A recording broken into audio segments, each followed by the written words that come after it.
영광의 세대 9장 우리 안에 있는 영광.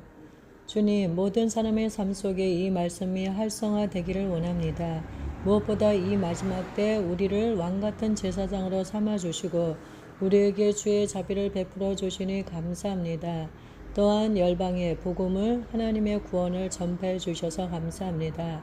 사람들이 말씀을 받을 때 그들의 삶에 생명의 말씀이 넘쳐나게 하소서. 주님을 찬양합니다. 그리고 가장 중요한 것을 아뢰입니다. 이 책을 읽는 모든 사람 위에 예수 그리스도의 보혈을 뿌려 주소서. 그 누구도 복음의 씨앗을 낚아채지 못하게 하소서. 예수님의 이름으로 기도합니다. 아멘. 나는 로마서 13장 14절로 이 장을 시작하려 한다. 로마서 13장 14절은 성도들에게 익숙한 구절인데 다들 한 번씩은 인용해 보았을 것이다. 이것은 우리에게 익숙하긴 하지만 특별한 중요성을 내포한 말씀이다. 특히 지금 이 시점에서 우리는 이 말씀을 되새겨야 한다. 오직 주 예수 그리스도로 옷 입고 정욕을 위하여 육신의 일을 도모하지 말라. 옷 입고로 번역된 헬라어는 엔듀에오이다. 이것은 성령께서 우리에게 임하시다 또는 이로부터 능력을 부여받다라는 표현에도 사용된 동사로 그 뜻은 의복 속으로 들어가다 옷 입다이다. 이제 이 단어가 보여주는 그림을 떠올려보자. 몸이 작은 어린아이가 엄마 옷, 아빠 옷을 입는다. 그리고 엄마, 아빠 신발도 신는다. 이 상황은 옷을 입는다 보다는 옷을 뒤집어 쓰다라는 말이 더 어울린다. 자기보다 몸도 훨씬 큰 옷을 뒤집어 썼으므로 아이들은 움직이는 것이 영 신통치 않다. 아이들의 눈동자나 미소는 볼 수 있을지 모르겠다. 그러나 옷에 파묻힌 아이들의 몸은 볼 수 없다. 옷 속으로 사라져 버렸기 때문이다. 이것이 예수 그리스도로 옷 입고의 진정한 의미이다. 예수님께 푹 파묻힌 바람에 사람들은 오직 당신의 얼굴, 미소, 눈 정도만 보게 된다. 그의 나머지 몸은 전부 예수 그리스도에 휩싸여 있다. 당신이 성령으로 옷 입었을 때 이와 동일한 일이 발생한다. 당신은 성령의 능력을 부여받고 성령 안에 푹 잠긴다. 그러므로 눈이나 미소 정도만 당신의 것으로 보일 뿐 몸의 나머지 부분은 전부 성령님으로 보일 것이다. 주 예수 그리스도로 옷 입으라는 말은 예수 그리스도 안에 잠겨라. 그 안에서 사라져라 라는 뜻이다. 앞의 성경 구절은 그리스도로 옷 입었을 뿐 아니라 육신의 일을 도모하지 말라고 한다. 이 역시 놀라운 진리이다. 우리는 예수님 안에 녹아 들어갈 것이므로 육신의 일은 신경 쓸 필요가 없다. 우리에겐 이 땅보다 천국이 더욱 생생하다. 그래서 이 세상 일에 대해 신경 쓰지 않아도 된다. 예수님도 마찬가지이시다.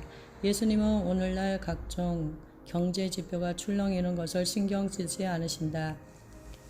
식량 보급률이 줄거나 국가 재정이 부족한 것을 염려하지 않으신다. 이 땅에서 사역하실 때 예수님은 단 한 번도 이러한 염려를 입 밖에 내신 적이 없다. 예수님은 성령 안에 잠기셨기 때문에 육신의 일에 대해 신경 쓰지 않으신 것이다. 이로써 사랑이 우리에게 온전히 이루어진 것은 우리로 심판날에 담대함을 가지게 하려 함이니 주께서 그러하신 것 같이 우리도 이 세상에서 그러하니라. 요한일서 4장 17절. 우리는 예수님의 공생애를 따라 하기 위해 무던히 노력해왔다. 물론 그 많은 노력에는 엄청난 유익이 따른다. 게다가 그것은 아주 좋은 출발점이며 훌륭한 기반이다. 하지만 우리는 과거가 아닌 지금의 예수님이 어떠하신지 또 예수님께서 지금 어떤 일을 하고 계시는지 바라봐야만 한다. 그렇게 할 때 우리는 하나님의 약속대로 이 땅에서 주님과 같은 삶을 살아갈 수 있다. 지금 예수님의 모습은 어떠한가? 지금 예수님은 영광 안에 거하신다. 장담하건대 예수님은 무엇을 먹을지 무엇을 입을지 또 어디서 잠을 청해야 할지 염려하지 않으실 것이다. 믿음이 충분한지 고민하지도 않으실 것이다. 내 말을 이해하겠는가? 우리가 듣고 있는 성경에는 생명과 거룩함에 필요한 모든 것이 들어있다. 성경에는 우리에게 필요한 모든 약속이 담겨 있다. 그러나 하나님께서 주신 약속들은 지금 내 삶에 적용하지 않으면 우리는 그 약속 안에 거할 수 없다. 지적인 동의는 약속을 받아들이는 것도 그 약속에 동의하는 것도 없다. 지금 예수님께서 행하시는 일을 하다. 지적으로 동의하는 것과 약속을 믿으며 살아가는 것은 당연히 다르다. 요한이 말했다. 주께서 그러하신 것처럼 이 세상에서 너희도 그러하니라. 어쩌면 이 말씀이 당신의 귀에는 생소하게 들릴지도 모른다. 그러나 이 말씀은 엄연한 진리이다. 지금 주님께서 그러하신 것처럼 우리 또한 그러하다. 이 말씀을 진심으로 받아들일 때 우리의 생각과 말과 행동은 예수님의 생각과 말과 행동으로 변화될 것이다. 우리는 아직 이 말씀이 제대로 작동하는 것을 체험하지 못했다. 그러므로 이 말씀을 확신하지 못하는 것이다. 그렇지만 우리는 성장하고 있다. 예수님께서 말씀하셨다. 내가 진실로 진실로 너에게 이르노니 나를 믿는 자는 내가 하는 일을 그도 할 것이요 또한 그보다 큰 일도 하리니 이는 내가 아버지께로 감이라. 요한복음 14장 12절. 지금 예수님께서 무엇을 하고 계시는지 아는가? 첫째, 예수님은 초소를 예비하여 주님이 계신 곳으로 당신을 촉종하신다. 그러므로 우리가 따라야 할 예수님의 일은 처소를 예비하는 것이다. 누구를 위해 처소를 예비해야 하는가? 예수님이 우리가 거할 처소를 예비하신 것처럼 우리는 예수님에게 거하실 처소를 예비해야 한다. 예수님께서 거하실 처소를 예비해야 한다. 사람들이 말한다. 지금 주님은 제 마음에 계시는걸요? 물론 그렇다. 하지만 예수님께서 당신의 마음을 얼마나 많이 차지하고 계시는가? 이 질문에 자신있게 대답할 수 있는가? 혹시 예수님께 마음속 휴게실만 내어드린 것은 아닌가? 어서 오세요 예수님. 하지만 아무것도 만지지는 마세요. 제 삶은 제가 책임질 테니까요. 이렇게 말하고 싶은 것은 아닌지 스스로를 돌아보라. 둘째, 예수님은 우리를 위해 중보하신다. 그러므로 우리가 따라야 할 예수님의 일 역시 중보이다. 예수님께서 우리를 위해 중보하시듯 우리는 다른 사람들을 위해 중보해야 한다. 정리하자면 먼저는 성령님께 우리의 마음을 감찰해 주시길 기도하라. 그리고 예수님이 거하실 처소를 예비하라. 이후 끊임없이 중보하라. 예수님이 그러하신 것처럼 우리 또한 그렇게 해야 하기 때문이다. 성경은 우리가 그리스도와 함께 하늘에 앉아 있다고 말한다. 예수님이 그러하신 것처럼 우리 또한 그렇다. 예수님께서 하늘에 앉아 계시므로 우리 또한 예수님과 함께 하늘에 앉아 있다. 그런데 한 사람이 두 장소에 그것도 동시에 존재할 수 있는가? 그렇다. 지금 당신은 예수님과 함께 하늘에 앉아 있다. 그리고 지금 여기 이 땅 위에 발을 딛고 서 있다. 하늘에도 앉아 있고 이 땅에도 발을 딛고 있다. 예수님을 영접했을 때 우리는 하나님 나라에서 거듭났다. 당신의 육신이 이 땅에 태어났듯 당신의 영혼은 하나님 나라에서 거듭났다. 당신이 육신의 오감을 활용하여 이 세상을 감지하듯 거듭난 순간 당신은 영적 감각을 활용하여 하나님을 인식한다. 당신은 영적으로 보고 맛보고 만져보고 냄새 맡을 수 있다. 문제는 우리가 자연계에 너무 익숙해져 있다는 것이다. 이러한 이유로 그동안 우리는 성령의 실체를 무시해왔다. 그러나 영적인 세계가 실체이고 이 세상은 그림자일 뿐이다. 자연 감각으로는 영적인 세계를 이해할 수 없다. 만일 예수님께서 지금 내가 하는 일을 너희도 할 수 있다고 말씀하셨다면 당신은 그 말씀 그대로 행할 수 있다. 이 세상에 어떤 벽이 예수님을 막아설 수 있겠는가? 또 어떤 장애물이 예수님을 가둘 수 있겠는가? 이 세상 그 무엇이 영계에 계신 예수님을 해방할 수 있겠는가? 이 세상 그 무엇이 자연계에 계신 예수님을 가로막을 수 있겠는가? 예수님께는 불가능한 것이 없다. 그리고 기억하라. 그리스도께서 그러하신 것처럼 우리 또한 그러하다. 잠시 이 사실을 묵상하기 바란다. 어쩌면 지금쯤 당신의 머리는 뒤죽박죽 되었을지도 모른다. 그러나 마음을 가다듬고 이 사실을 묵상하면 당신의 머리는 금방 질서를 되찾을 것이다. 하나님께는 불가능한 것이 없다. 마찬가지로 믿는 자에게는 불가능한 것이 없다. 광야 체험. 모세가 그의 장인 미디안 제사장 이드로의 양떼를 치더니 그때를 광야 서쪽으로 인도하여 하나님의 산 호렙에 이르매 출애굽기 3장 1절. 모세는 바로의 궁전에서 자라며 애굽의 모든 지혜를 배웠다. 그는 말과 행동에 능한 사람이 되었다. 애굽의 서열상 모세는 바로 다음이었다. 그러다 어느 날 모세는 이렇게 생각했다.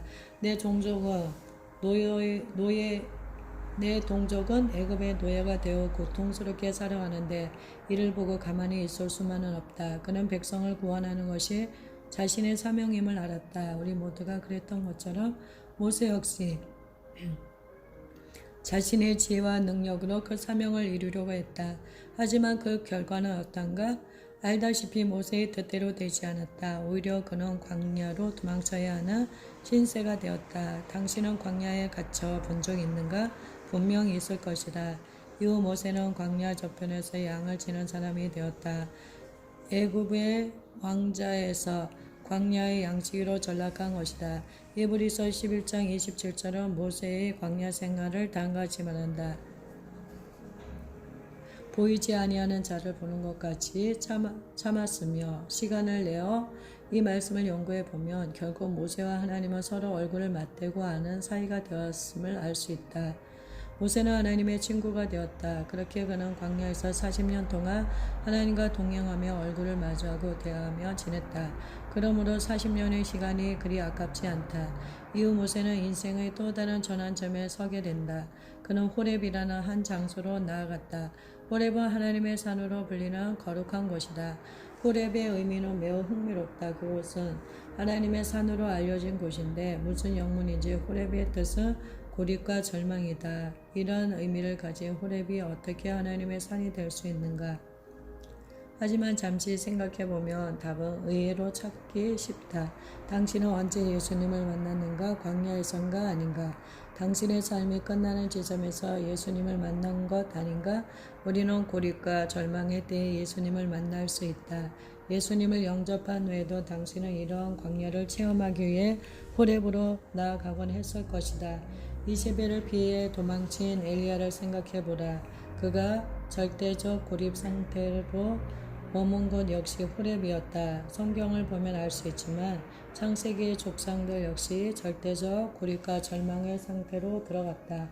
그리고 여기 모세가 호렙으로 올라간다. 바울이 말했다. 힘에 격들어 심한 고난을 당하여 살 소망까지 끊어버리고 모세는 고립과 절망의 자리에 섰다. 그런데 그의 눈에 이상한 광경이 펼쳐진다. 전에는 보지 못했던 무언가가 그의 호기심을 자극했다. 떨기나무에 불이 붙었다.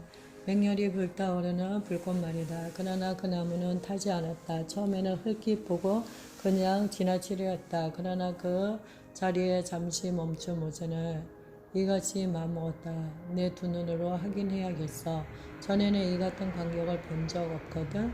내가 모세였어도 동일하게 반응했을 것이다. 사람들의 반응도 이와 비슷하지 않을까? 확인해 봐야겠어. 하지만 어떤 사람은 난 빠질래. 이것은 절대 하나님의 스타일이 아니야. 라고 말할 것이다. 모세는 광야의 뒤안길 곧 자기 인생의 끝 지점인 호렙으로 나가 떨기나무에 불꽃을 보았다. 공생의 기간 중에 예수님은 하나님과 독대하기 위해 광야로 나아가곤 하셨다.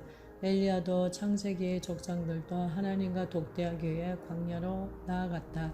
그러나 성도들은 광야를 싫어한다. 글쎄 나는 광야가 불편해.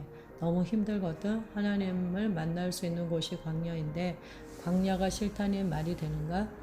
모든 일이 내 소원대로 이루어지고 삶이 안락하며 가는 길이 평안하면 우리는 하나님을 찾지 않는다. 그동안 미국의 기독교는 성도들에게 희생을 강요하지 않았다. 지금처럼 편하게 살면서 하나님을 믿으면 돼요. 이것이 우리가 전면에 내세운 모토였다. 하지만 이제 그 변화가 닥친다. 이 세상 끝에 가까이 다가갈수록 기독교에 대한 박해의 기세가 거세질 것이다. 곳곳에 반기독교적 법안이 제정될 것이므로 그리스도를 선택한 사람은 엄청난 피해를 떠안아야 한다. 마음이 아픈가?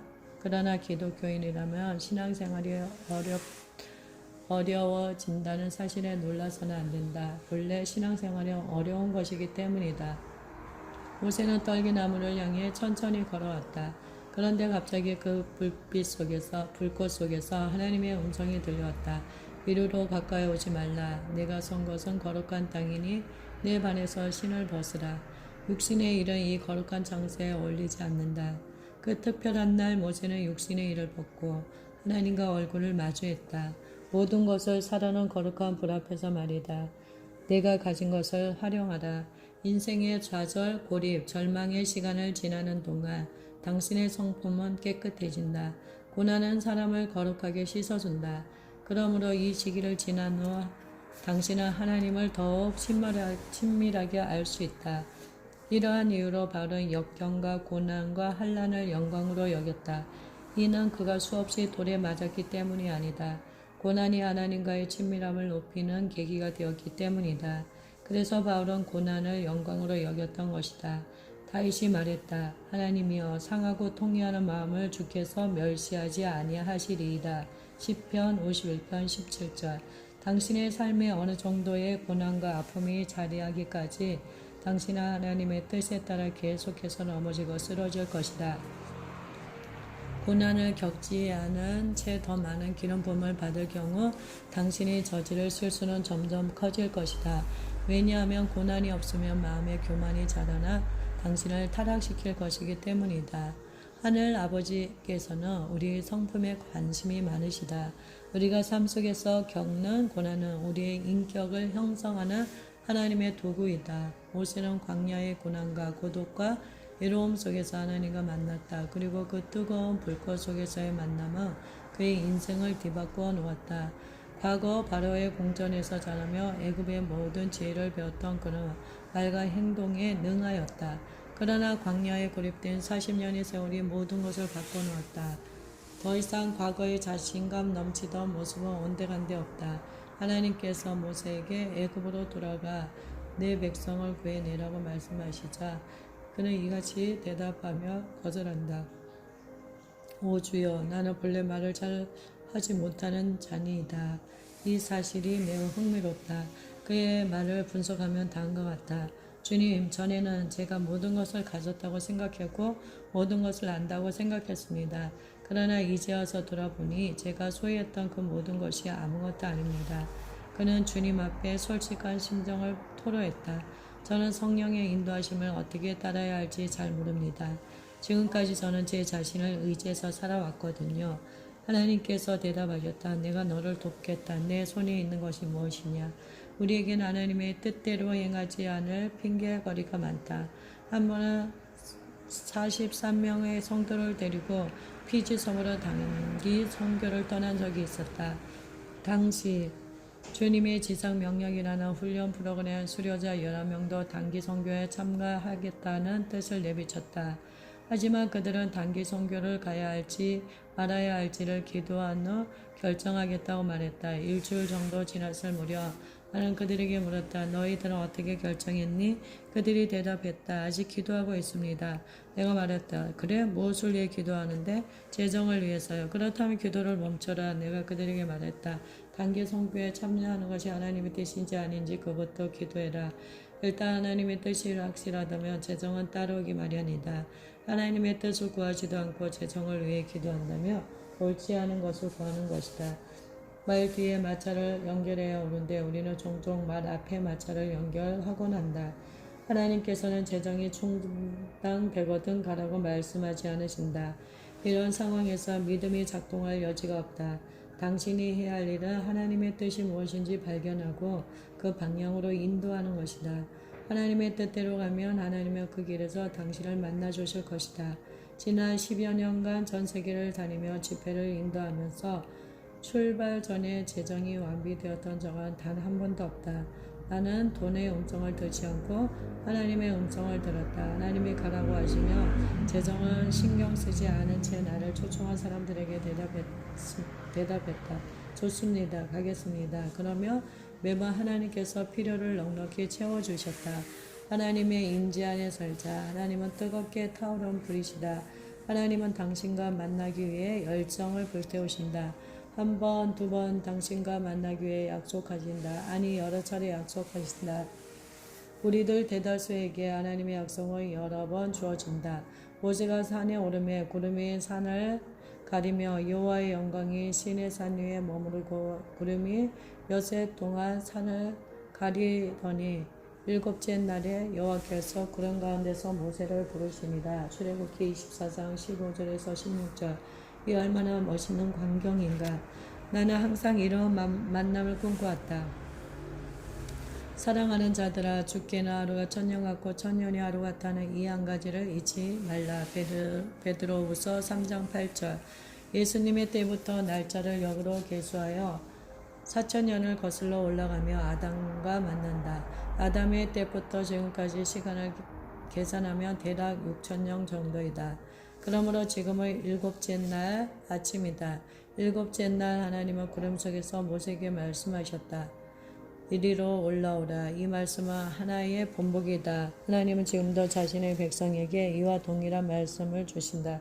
이리로 올라오라. 지금은 우리가 영광을 향해 올라갈 때이다.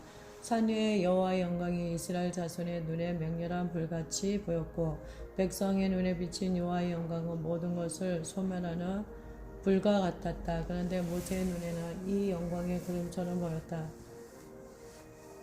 흥미롭지 않은가? 하나님과 만난 적이 없는 이스라엘 자손에게는 그 영광이 맹렬한 불로 보였지만 이미 하나님과 만난 경험이 있는 모세에게는 구름으로 보였던 것이다.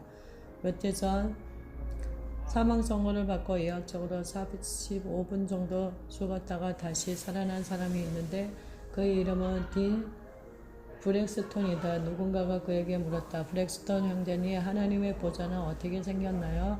그가 답했다. 농담하시나요? 혹시 보좌가 있는 방에 들어가 보셨습니까? 거기 가면 보좌에는 눈길조차 가지 않습니다. 저희의 관심은 보좌가 아니에요. 하지만 그 보좌가 무엇으로 만들어졌는지는 말씀드리겠습니다. 제가 유심히 보았기 때문에 말씀드리는 것이 아닙니다. 당신도 거기 가보면 그 보좌가 무엇으로 만들어졌는지 자연스럽게 알게 됩니다. 어떤 사람의 주님의 보좌가 석영으로 되어 있다. 화강암으로 만들어졌다 말하며 이 땅의 물질을 들먹입니다. 하지만 주님의 보좌는 구름입니다. 구름. 예수님은 구름에 휩싸인 채 승천하셔서 지금은 보좌에 앉아 계신다. 그리고 언젠가 다시 구름을 타고 오셔서 이 땅을 다스릴 것이다. 만일 영광의 구름이 어떠한 진 안에 가득하다면 우리는 이 현상을 어떻게 해석할 수 있는가? 영광은 천국의 분위기이므로 그 집 안에 영광의 왕이 들어가 계신다고 해석할 수 있다. 모세는 호렙산에서 40주야를 머물며 하나님의 영광을 체험했다. 그리고 하나님께서는 그 백성이 따라야 율법을 돌판에 적어 주셨다. 40일 후 그는 산에서 내려왔다. 그런데 그의 눈에 맨 처음 들어온 광경은 우상 숭배라는 사람들의 모습이었다. 사람들은 금송아지를 만들고 그 앞에서 뛰어놀며 경배했다. 의분을 내 모세는 2개의 돌판을 내던져 버렸다. 이것은 역사상 처음으로 율법이 죄를 심판한 것이다. 얼마 후 모세는 하나님의 임재 안에 머물기 위해 또다시 산에 올라 40주야를 보낸다. 앞선 등정까지 합하며 약 80일간 산에 머물렀던 것이다. 그 시간 동안 모세는 음식도 먹지 않고 물도 마시지 않았다. 하지만 그는 곰핍함을 느끼지 않았다. 아마 영광 때문이었을 것이다. 그는 영광 안에 머물며 하나님과 얼굴을 마주한 채 친밀한 시간을 누렸다. 이후로도 모세는 하나님과 얼굴을 맞대고 대화했다. 그 결과 120세나 되었지만 그의 기력은 쇠하지 않았고 눈의 총기는 흐려지지 않았으며 몸도 쇠약해지지 않았다. 그러나 그는 약속의 땅에 들어가지 못했다. 하나님께서 이를 허락하시지 않으셨기 때문이다. 세상을 떠나는 순간 그는 광야에서 큰 소리로 외쳤다. 주여, 저는 이제 본향으로 돌아갑니다. 그렇게 그는 자신의 육체를 떠났다. 그런데 성경을 보니 사탄이 모세의 시신을 두고 미가엘 천사와 논쟁했다고 한다. 모세가 죽은 후 얼마나 오랜 시간이 지났는데 그의 시신에 대해 논쟁을 한단 말인가? 어떻게 이런 일이 가능한가? 그의 시신이 썩지 않았기 때문일 것이다. 죽음 이후 시신의 부패 속도가 현저히 느려진 것일까? 그래서 천년이 훌쩍 넘은 후에도 사탄과 미가엘이 그의 시신에 대해 논쟁할 수 있었던 것은 아닐까? 어쩌면 이 모든 일은 그가 영광을 체험했기 때문에 가능했을지도 모른다. 주님 안에 있습니다. 예수님이 입고 계신 옷은 영광이다. 주님은 영원한 분이시다. 그런데 영원한 것이 유한한 것에 닿으며 무언가 놀라운 변화가 생긴다. 여기서 몇 가지 전제할 것이 있다. 먼저 우리는 영혼을 부인할 수 없다. 영원한 피, 영원한 영광과 같은 것들의 존재를 부인할 수 없다. 만일 영혼에 속한 것이 우리의 유한한 몸에 닿으며 우리 몸에 변화가 일어난다. 모세의 경우 그 육신의 죽음과 시신의 부패 과정 등이 어느 정도 영향을 받은 것은 영광 때문이었다. 쉽게 말해 영혼의 영향 때문에 육체가 제 기능을 못하는 것이다. 이 땅에서 사역하시는 동안 예수님은 이 사실을 잘 알고 계셨다. 그래서 이것이 말씀하셨다. 누구도 내게서 내 생명을 빼앗아 갈 수 없다.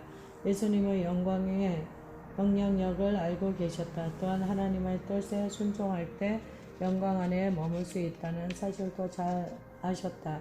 그래서 예수님은 영광의 능력으로 자신의 사명을 온전히 이루려 했다.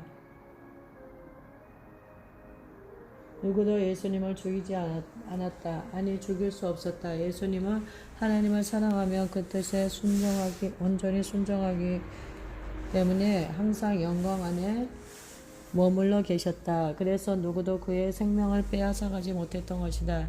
예수님은 자신의 목숨을 내려놓으셨다. 요한복음 10장 17절에서 18절. 그리스도께서 이 세상에서 그러셨던 것처럼 우리 또한 이 세상에서 그러하다. 누구도 우리의 생명을 빼앗아 갈 수 없다. 다만 사명을 이루기 위해 다른 사람을 섬기는 차원에서 스스로 생명을 내려놓을 뿐이다.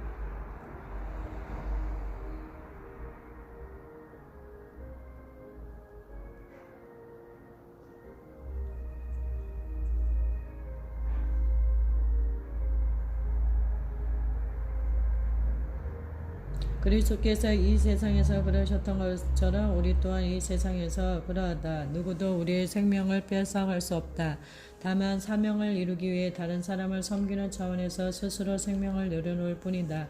모세가 해막으로 나아갈 때에는 백성이 다 일어나 자기 장막문에 서서 모세가 해막에 들어가기까지 바라보며 모세가 해막에 들어갈 때 구름 기둥이 내려 해막문에 서며 여호와께서 모세와 말씀하시니 모든 백성이 해막문에 구름 기둥이 서 있는 것을 보고 다 일어나 각기 성막문에 서서 예배하며 출애굽기 33장 8절에서 10절. 모세는 하나님과 얼굴을 마주했다. 영광은 천국의 분위기이다. 이 땅에 천국의 분위기가 형성된다며 그것은 천국의 왕이 이 땅으로 내려오신 것이다. 영광이 임한 순간 모세는 하나님과 얼굴을 맞대고 대화하기 시작했다. 하나님의 영광이 유한한 것에 닿을 때 사망과 부패의 법칙은 전도된다. 실로 모든 것이 그렇다. 하나님의 영광이 닿으면 죽음과 부패의 과정이 역으로 진행된다고요. 이 세상 모든 것에 적용되는 법칙입니까? 그렇다. 제게는 낡고 오래된 자동차가 있습니다. 만일 그의 영광이 임하면 새 차가 된다는 것입니까? 그렇다. 이것 또한 하나님의 영광 안에서 우리에게 허락된 가능성이다. 하나님의 영광은 우리에게 생명을 가져다 주고 죽음과 부패를 거두어 간다. 죽음과 부패나 하나님의 생명 앞에서 아무 힘도 못 쓴다. 당신이 병든 사람을 위해 기도했더니 그의 병이 나았다고 하자 당신은 그에게 어떤 일이 일어났다고 생각하는가? 일단 당신은 기도를 통해 하나님의 영광을 발산했다. 그러자 그 사람에게서 죽음과 부패의 영향력이 사라져 버렸다. 죽은 사람이 살아난다면 당신은 그에게 어떤 일이 일어났으리라 생각하겠는가? 우리는 하나님을 우리의 수준으로 제한한다. 이성과 논리의 테두리 안에 하나님을 가두려 하는 것이다. 그러나 창조된 모든 것은 하나님의 영광에 의해 변화될 수 있다. 실로 모든 것이 변화된다. 곰팡이는 어떤가? 세균은, 악취는 그렇다. 이 모든 것이 변화될 수 있다. 영광은 하늘 보좌의 분위기이자 천국의 향기이다. 당신은 악취를 없애는 이온화 장치에 대해 들어보았을 것이다. 여기 천국에 이온화 장치가 있다. 천국의 이온화 장치는 영광을 발산해야 악취를 없앤다. 이 말이 믿기지 않는가? 그러나 이것은 사실이다. 나와 내 안에 내심만은 실제로 이것을 경험했다. 당신을 세키나 영광에 대해 들어본 적 있을 것이다. 세키나는 안식 또는 거처라는 뜻의 히브리어이다. 구체적으로 설명하자면 세키나는 하나님의 임재가 이 땅에 머무는 동안 그 위로 발산되는 금빛 광채이다. 불기둥과 구름기둥이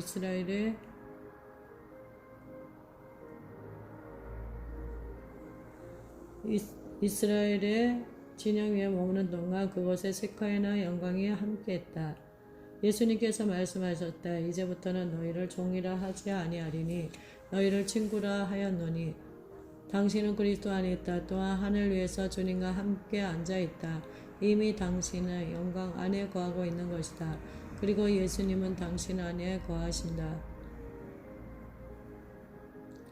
하나님의 영광이 당신 안에 거하는 것이다. 당신의 영광은 당신 안에 있다. 그런데 왜 우리는 아직도 주여 우리에게 영광을 보내소서, 주여 당신의 영광을 보여주소서 하고 외치는가? 이사야 6장 3절은 온 세상이 하나님의 영광으로 가득 차 있음을 이야기하고 있다. 그러나 우리는 무지하여 이같이 울부짖는다. 주님, 조그마한 영광이라도 보여주세요. 당신 안에는 당신이 상상하는 것 이상으로 엄청난 영광이 거하고 있다. 온 세상을 창조하신 그분의 영광이 당신 안에 머무는 것이다. 정작 우리가 물어야 할 질문은 어떻게 해야 제 안에 있는 영광을 삶에 적용할 수 있습니까? 이다.